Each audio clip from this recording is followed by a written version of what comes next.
Okay, hello. In this video, I'll be going over how I made the movement for my brand new parkour horror game that you can see here in the background. Okay, so first of all, what's the plan for the game? Well, you can think of it as a mix of Dead by Daylight with some fast-paced movement. Basically, there's going to be a total of 5 players in each lobby, and at the start of each game, one of those 5 players are going to be randomly assigned as the killer, while the rest will then be survivors. The killer's job is going to be to simply hunt down every single survivor, while the survivors try to find a bunch of hidden shrines across the map and then pray to them. Think of it as the generators in Dead by Daylight. On top of this, I'm going to be making a character system where there's going to be a bunch of different survivors as well as different killers, all with different perks in which they all can unlock. And to level the playing field a bit, every single killer is going to have an ability as well as a special ability that they can use to more easily hunt down the survivors. Well, there's no way that I'm going to be done with that anytime soon. So what did I actually get done for this devlog?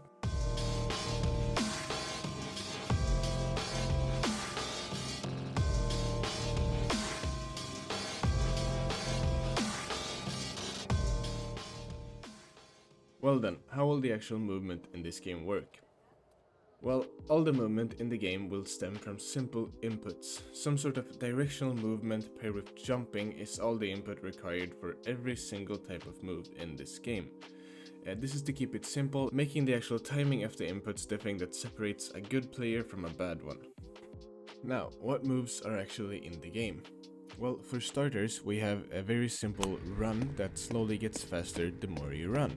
This is done using this wonderful formula that I totally understand.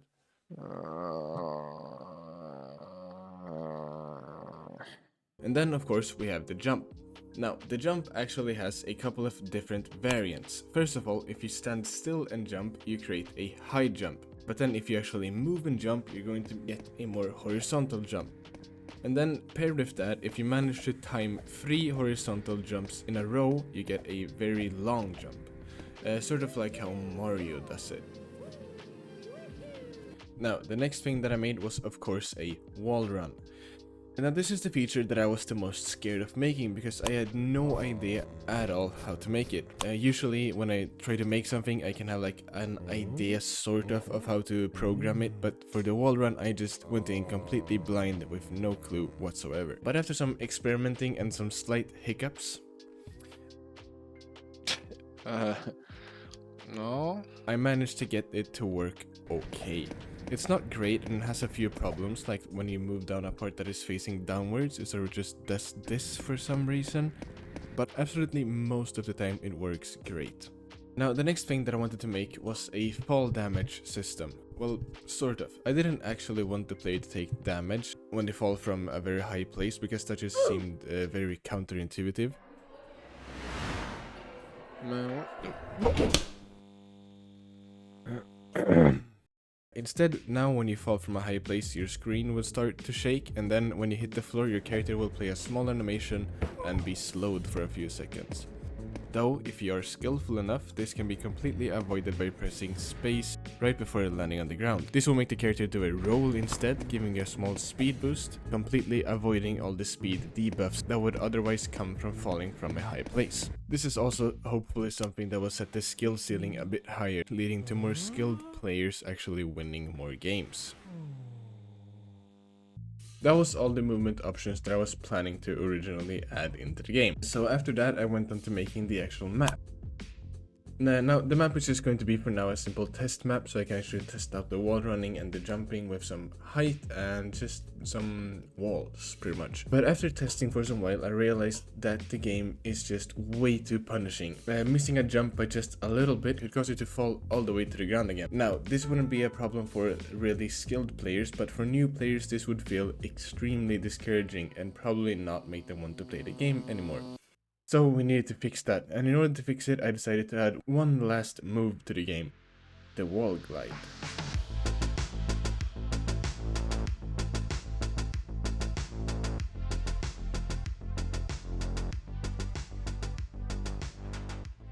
Now, how the wall glide works is by simply just pressing W whilst directly facing a wall that would cause the player to simply glide on the wall. Now, this doesn't really fix the issue of players missing jumps. This would just cause them to just glide down the wall that they missed slowly, which doesn't help at all. So I made it so that you can actually press space while wall gliding to give the player a small boost upwards, hopefully being able to recover jumps that were just nearly missed.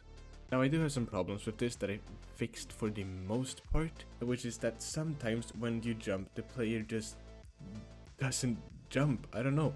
It just jumps like a slight little bit. And this is usually only in the beginning of games, like the first 15 seconds of the games, the player just refuses to do a proper wall gliding jump. But then after just playing the game for 15 seconds or so, the wall glide works perfectly fine each and every single time. There's no inconsistency there, so I have no clue what's causing this, and if any of you guys know, please just let me know, because I just don't know. Now, enough talking about how I actually made the movement mechanics. The actual important part is how does this all look when you combine it all into the actual game.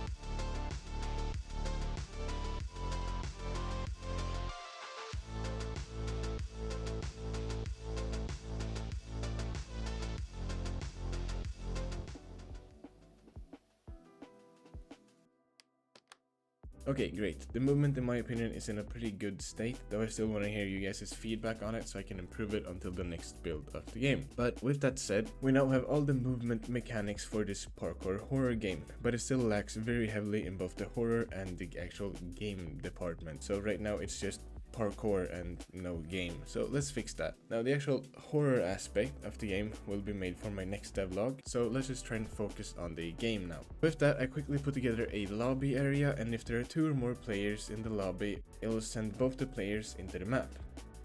Now, for the actual killer mechanics, I wanted to keep it basic. No perks for the survivor or the killer, and no abilities either. Remember, I want to keep the focus on the movement for now.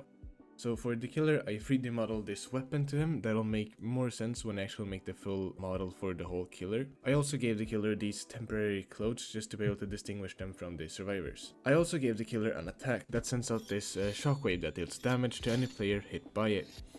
Also, after the killer has swung his weapon once, there will be a cooldown just like in Dead by Daylight, making it really important for the killer to hit his shots. Now with that, I just made some small particle effects and made it so that the player has 2 hits before dying. And just like that, the killer was done.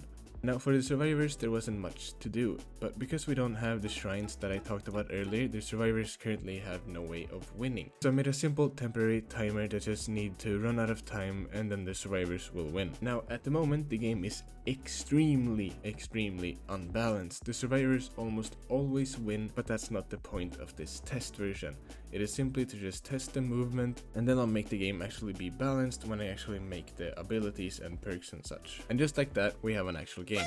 A random killer is picked, and if the killer can kill all the players before the timer runs out, the killer wins, and if not, the survivors win. Now I just added some small fun features and polish because I wanted to, like a spectating system for any dead survivors and a leaderboard for both survivor wins and killer wins. Keep in mind this leaderboard will 100% be reset for every new test version until the game is fully released. Also, just a quick thing for you who thinks that making leaderboards is easy because every other brain dead Roblox game has them, it's not. There was so much new stuff to learn, like data stores and a p-call, whatever that is. It was just a whole nightmare to make. But at least now it's done and it works for the most part, I hope at least. I don't know, you guys tell me if it breaks or something. But with that said, thank you guys so much for watching, and thanks to everyone for the absolutely just mind-blowing support on my last and first ever video. And now I doubt this video will ever get the same amount of views and stuff, just because I believe that the shock factor of me not having any subscribers was the thing that truly blew up my last video. But if you want to help out, you can just leave a like or comment, something that helps a lot. I read through every single comment and I try to respond to most of them. And if you don't have anything to comment but still want to help, just comment like cool or something. And if you want to help playtest the game, like I said before, just go to the description and I'll have a link to my Discord server where I'll have some more information on the game and a link to the test version.